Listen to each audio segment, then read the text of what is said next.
São três que são as mais famosas, que até justamente é o que eu tenho pesquisado, né, da minha especialização, é essa questão de mitos cosmogônicos, que são mitos de criação, que contam a origem do universo.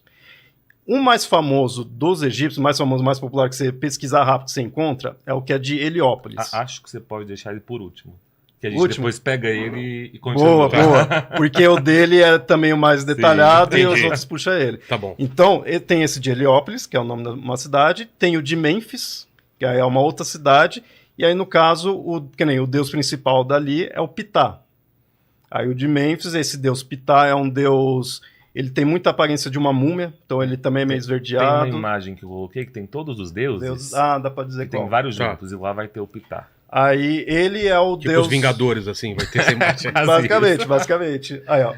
O Ptah é esse de baixo segundo ali. De baixo, tá. Isso. Ó, ele é tipo uma múmia. Exato. Né? Verde por causa da decomposição, né? A cor que fica.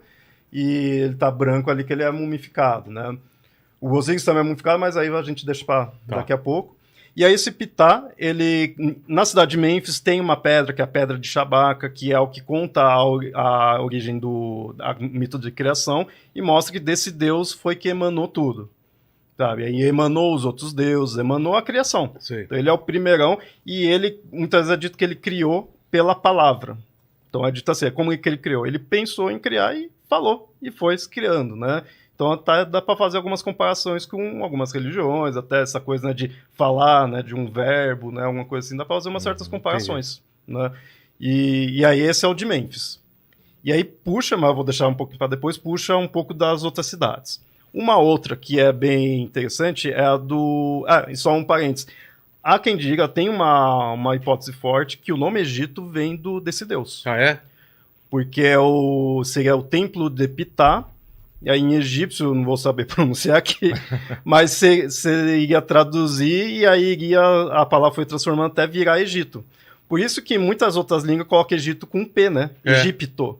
Esse Ptah tá referente ao Ptah, né? Aí a gente vai ver uma semelhança. Uma outra cidade, um outro mito de criação é o de Hermópolis.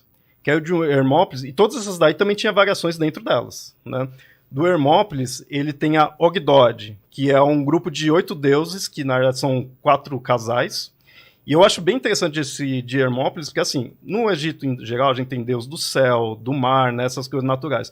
De Hermópolis a gente tem o deus do infinito, da escuridão, das coisas ocultas. É uma coisa um pouco mais abstrata, né? E aí são esses 4 casais. Acho que também pegou a foto desse? Eu não lembro. Acho que não tava ruim.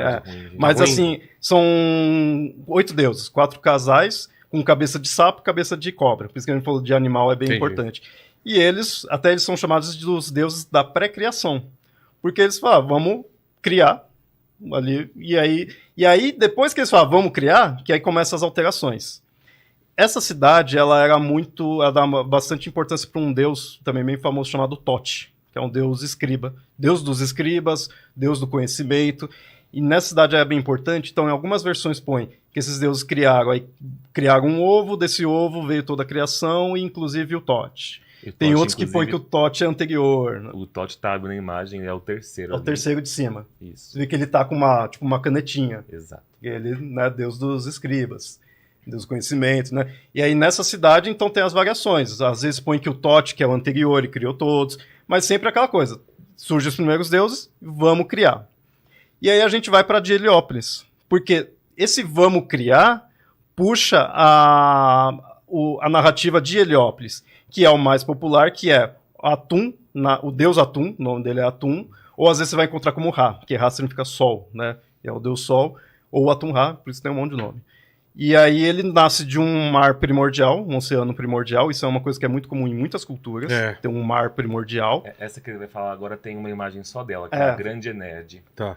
E aí esse Atum, ele tem 2 filhos, né? Ele cria 2 deuses, aí esses 2 deuses vai ter mais, aí vai indo, até chegar em 9, que é a Grande Enéade, né? Então ela é bem genealógica, né? É um deus tendo filho. Só que essa daí, as outras cidades pegam um pouco nessa versão. Então o outro era o Ptah, depois vem o Atum, e aí então vai misturando tudo. Por isso que também os deuses misturam os nomes deles. Porque eles pegam, Antigamente achava que era concorrência, né? Eles falavam, não, o meu é melhor. Depois foi vendo que não, vamos complementar. Essa imagem o que que é? Vamos Esse lá. é a grande Enéade. Ali em cima tá Ra, mas igual ele falou, pode ser Atum, Atum, pode ser né? Ra ou Atum-Ra Tá. ainda. Eu posso só complementar Pode ir lá. uma coisa aí? É que essa é a que a gente mais consegue, às vezes, trazer como se fosse uma historinha, digamos assim, né, com Entendi. início, meio e fim. Vão ter variantes, mas Ra, ele gera Shu e Tefnut sozinho, né? Sem e aí, ter nesse uma parceira. Sim, nesse sozinho vão ter fontes que vão dizer que é se masturbando, que ele Sério? se masturba e o sêmen cai na terra e surgem os dois. Vão ter variantes que dizem que é do cuspe, né? E vai ter uma que a que mais considerariam meio louca, assim, que é a ideia de falar que Ra tem o princípio masculino e feminino dentro dele, que a mão dele vira uma vulva, e com essa vulva ele se masturba, então ele consegue... Olha o sonho do Paquito aí. Paquito nunca mais precisaria se relacionar com Tá ninguém, vendo? cara. Seria muito bom, Pensa velho. isso, velho. E eu quis citar isso aqui Que porque maravilhoso isso. eu tenho a memória muito nítida da nossa professora do curso de mitologia, contando isso, e ela ficava às vezes meio tímida e falava assim, tem alunos que se assustam às vezes, porque mitologia egípcia, você fala de pênis o tempo todo. É mesmo? Né? Só que eu acho muito interessante ver como os genitais, os corpos são vistos o tempo todo na mitologia egípcia como potência de vida. Sabe? Então, a gente vai falar mais de outros mitos que vão trazer essa ideia. Só que, tipo assim, desde o princípio, tem essa ideia ali de você ver o órgão sexual como potência de vida, que é o que Entendi. ele representa, né? Então, aí, Shu e Tefnut vão ser... Shu vai ser o ar seco e Tefnut vai ser a umidade.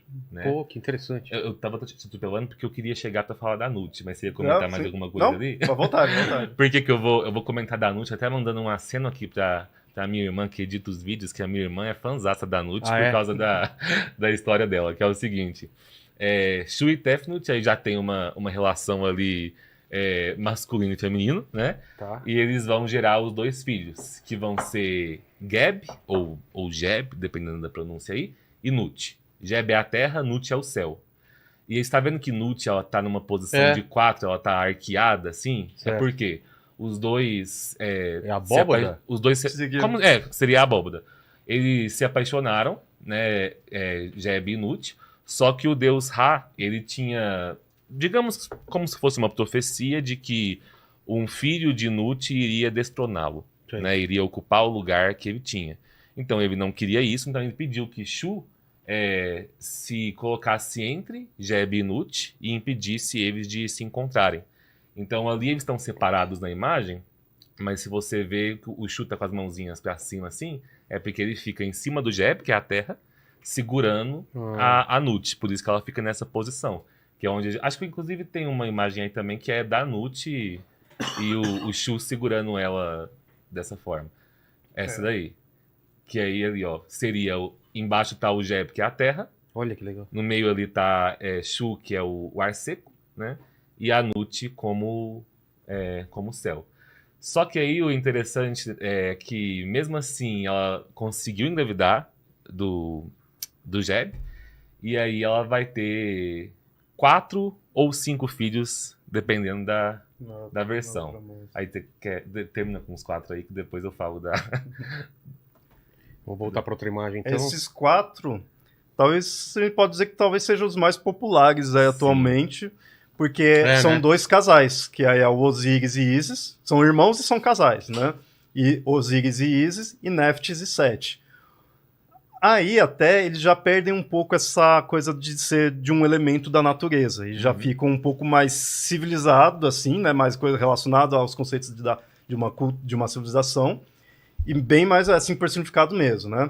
O Osíris, ele é muitas vezes representado assim como uma múmia por causa da história dele se tornar uma múmia. Ele seguiu a primeira mumificação que teve foi dele, justamente porque Sete, que quem dominou, nasceram os 4, e quem dominou foi Osíris e Ísis, eles que reinavam. Ah, é? Sete, de muitos ciúmes, foi e fez uma armadilha para Osíris, no qual ele chamou um monte de comparsa dele, né, o Sete. O Sete, ele é muito visto como, apesar de ter algumas alterações, algumas mudanças, ele normalmente é o antagonista. Tá. Justamente por causa desse mito. Seria até uma coisa assim, lembra que eu falei muito daquela dualidade ordem e caos? Quando o Ra estava sozinho, ele era a ordem e o caos era a Apophis, a serpente que ele derrotava. Aí eu falei que Ra teria um filho de Nut que viria tomar o lugar dele, né? É porque Osíris vai vir como esse deus que vai se tornar o deus mais popular do Egito. E aí é como se a dualidade ordem e caos passasse de Ra e Apophis para Osíris e Sete. Entendi. Passa a estar representada neles ali. E aí o Sete, ele faz uma armadilha pro Osíris, que ele junta os comparsas dele, fala, tem esse sarcófago aqui, todo bonito aqui, vamos fazer uma brincadeira? Vamos ver quem cabe nele? E, só que ele já tinha feito na noite anterior as medidas, ele foi lá com a trena, né, foi lá medir o corpo do Osíris e fez sob medida. Então só o Osíris ia caber. Aí o Osíris deitou, comeu, legal, ganhei a brincadeira. Meteu um Joey, né? Você lembra do episódio do Friends, que o cara rouba ele? Duvido que você cabe naquele armário, ele entra lá, fecha o cara e leva tudo do apartamento. E aí ele coube ali, pega e fecham na hora, né, matam ele ali e fecha. E aí joga, né, fora tudo. Então ele tirou o Osíris de cena, matou, né, ele. E aí a Isis começa a ir atrás de onde estava, né? E aí já começam algumas mudanças, que aí tem um momento... Esse também já é bem desenvolvido, justamente o que a gente falou no começo, do Plutarco. Uhum. De transcrever, então ela é mais detalhada. E aí é justamente isso, a Isis começa a ir atrás, aí tem versões que o Sete encontra o corpo ali do sarcófago, vê que a Isis está indo atrás, então picota o corpo para ficar mais difícil, aí separa os pedaços. Inclusive, um dos pedaços... que ela vai indo atrás. E aí ela encontra quase todos os pedaços. Menos um. Menos, como a gente tinha falado que é bem importante na mitologia egípcia, o pênis dele. Então ela não encontra. Mas aí também, algumas variações coloca que ela faz um de madeira, ela faz um pênis falso, né? Revive ele, revive ele, faz um pênis falso ali de madeira e consegue dormir com ele. Aí ela é engravida do Horus, né? E com isso... Tem também um outro deus que não mostrei, que é o Anubis. Então, ele, na verdade, aparecer mais pra frente. Ele que mumifica, ajuda a preparar o corpo do Osíris. Com isso, ele vira um deus múmia e começa a reinar no submundo, no mundo dos mortos, já que ele morreu. Que é uma coisa que é interessante colocar aqui, porque o Léo falou que matou o Osíris, né? Para alguns isso pode soar estranho, tipo assim, mas não é Deus? Né? Só que vai ter isso nos mitos egípcios, né? Os deuses, eles vão morrer. É meio que a ideia de que enquanto eles estão... Osíris, a gente vai falar dele como deus dos mortos. Mas primeiro ele chega como um deus da agricultura, fertilidade, que traz a civilização com ele. E na mitologia egípcia, não só nela, mas estamos falando só dela aqui, sempre que falar deus da fertilidade, a gente está falando de campo, mas também está falando de sexo e fertilidade no sentido de gravidez. Para ele estava sempre relacionado, não são duas coisas diferentes. Então o Osíris, ele vem primeiro como esse deus da fertilidade que traz a civilização para o Egito. E aí pense nesse Osíris como, pensamos assim na história, como um faraó que está ali reinando, que está no físico mesmo, interagindo com as pessoas. Então Osíris podia ser morto. Então é por isso que ele morre, né? Aí a Isis consegue reviver ele, mas nesse reviver ele, é como se, vou usar um termo anacrônico aqui, mas como se ele virasse um deus morto-vivo. Ou seja, um deus que não poderia mais estar presente aqui na Terra, né?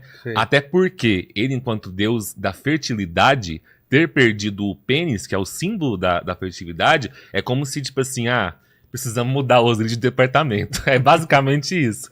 Aí mandam ele para substituir, para substituir o que antes seria meio que tô usando termos bem anacrônicos, tá, gente? Mas o que seria o cargo do Anubis, né? Que antes Anubis seria visto ali a princípio como esse Deus que guia os mortos ali para o julgamento, e até presidia o julgamento, mas depois Osíris vai chegar ali, vai dar um chega pra lá na Anubis, fala assim, você fica aí com as múmias só, mumificando. Como o Léo disse, o Osíris foi a primeira múmia, né, porque o Anubis mumificou ele, e é por isso que o Osíris é representado daquela forma, com o corpo verde, como o Léo falou, que representa a decomposição, né? E mumificado.